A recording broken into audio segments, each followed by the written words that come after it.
Good afternoon. I'm so honored to be a part of this team, and I'm excited to begin the process of sharing this piece with everybody. I thought I'd just talk for a second about the show itself. As you may know from the album, this is a collection of songs from multiple projects and multiple reasons for Jonathan to write this material, and we've pulled that kind of all together. And I think one of the things that we were fairly immediately struck by was that the themes that he was writing about in the 80s and early 90s are still eerily and incredibly resonant in our current 2025 life. And so what became really interesting for us to discover or to drill down on is the relationship between the time in which Jonathan was writing, what he was writing about, what he may have been thinking and feeling, and this time in which we find ourselves right now in 2025. And so hopefully what you'll see, I guess technically it's a song cycle. I like to think of it as a thematically constructed, full musical and theatrical experience, but I don't think that fits on the poster somehow. So, song cycle is fine, but I hope that you find more out of it when you come and join us at the Orpheum. Find more depth in it than you might find from a collection of songs that are more horizontal in nature. We like to think that what has emerged has themes and powerful connections to the life in which we live, even though it's this many years later. We haven't changed, just important to say, we haven't changed any of Jonathan's words. They're all his. Even some of the book material that you'll end up seeing are all his words, and we're honored and very happy to have not changed those. We just simply put them in context for this particular evening. Our environment, scenically, just a couple of words about. We're a very New York, very downtown environment. We've got ladders, and we've got streets, and we've got platforming. The band is up center. They are part of the story. They are part of the relationship between Jonathan and this piece. And it all kind of comes together in an environment that starts to feel a little bit like a downtown bar. Our jump-off point was the Ear Inn on Spring Street, which is just around the corner from where Jonathan lived, and he frequented that bar.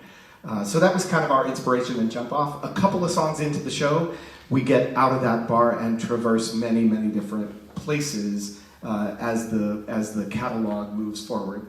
We also finally have 4 large video surfaces that will deliver some projections and videos, which allows us to, I think, move around his catalog and his storytelling in a way that feels like we're honoring the time in which he wrote it and also the time in which we find ourselves. I just finally wanted to acknowledge the absence of Jonathan.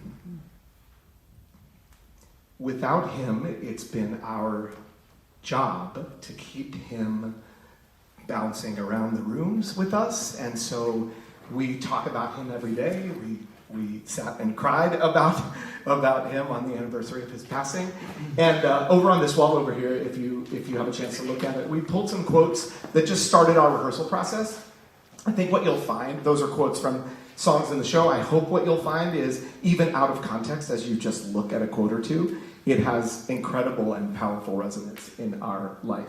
So we'd invite you to take a look at those at some point. The only thing that we ask is maybe you don't shoot the whole wall so that we can leave some things to the imagination and for people to discover.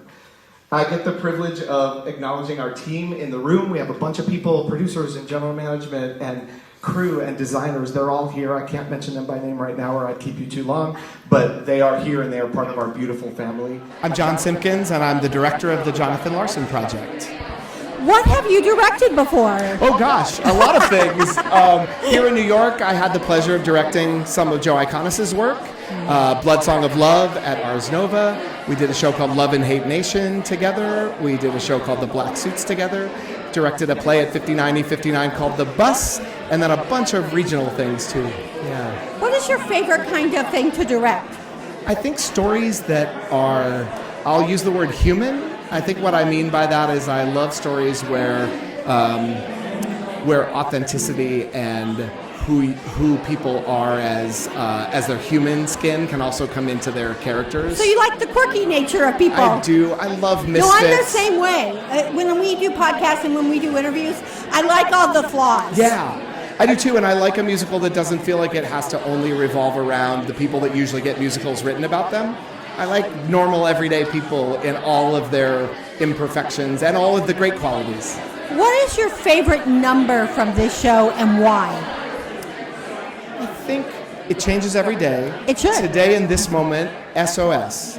And I think the reason is that everybody has their own kind of cry for help. And I think that Jonathan so beautifully captures the cry for someone to help. And if there's anybody listening.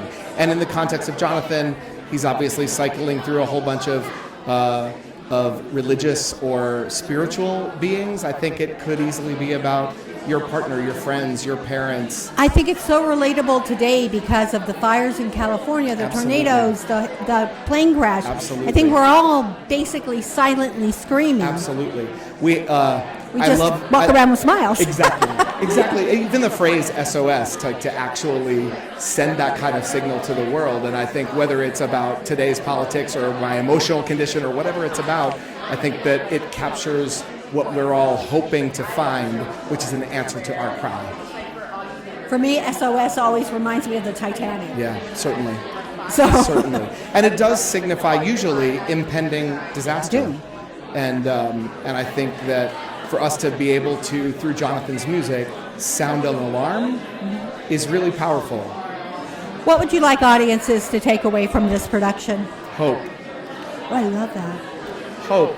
There's even through the cry of an SOS, as we look at the news these days, or as we look at our own lives and how hard it is to get up in the morning and actually make it through the day sometimes, there's still in the middle of that this beautiful possibility for a brighter tomorrow. And I think that Jonathan captures that so gloriously in some of the work in this show that I hope that people will walk away not only with an idea that we're celebrating and honoring this incredible legacy, but that we have a chance to actually save ourselves and the world. Thank you. Yeah. Thank you so much. Pleasure.